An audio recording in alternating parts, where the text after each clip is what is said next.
जी, हमारे साथ telephone line पे सीनियर जर्नलिस्ट नुमाइंदा बॉल न्यूज इखलाक बाजो हैं। आइए उनसे बात करते हैं सीनियर सहाफी अरशद शरीफ शहीद के हवाले से। अस्सलाम वालेकुम सर। वालेकुम सलाम जी। मेरे साथ बहुत बहुत शुक्रिया आपका।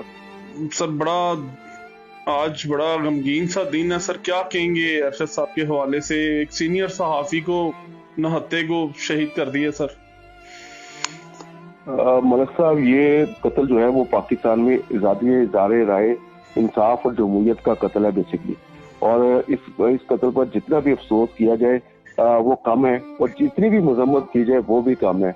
आज हमारे हर साफी का दिल जो है वो इंतहाई अफसरदा है।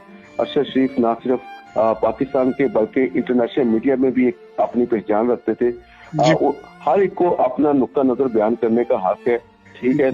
उनके इख्तलाफ तो हो सकता है उनकी सहाफत से, लेकिन कोई शख्स उन पर उंगली नहीं उठा सकता, ठीक है। और उन्होंने हमेशा आज़ादी इज़हार राय और आज़ादी सहाफत के लिए हमेशा वो उसके पुरजोश हामी रहे हैं।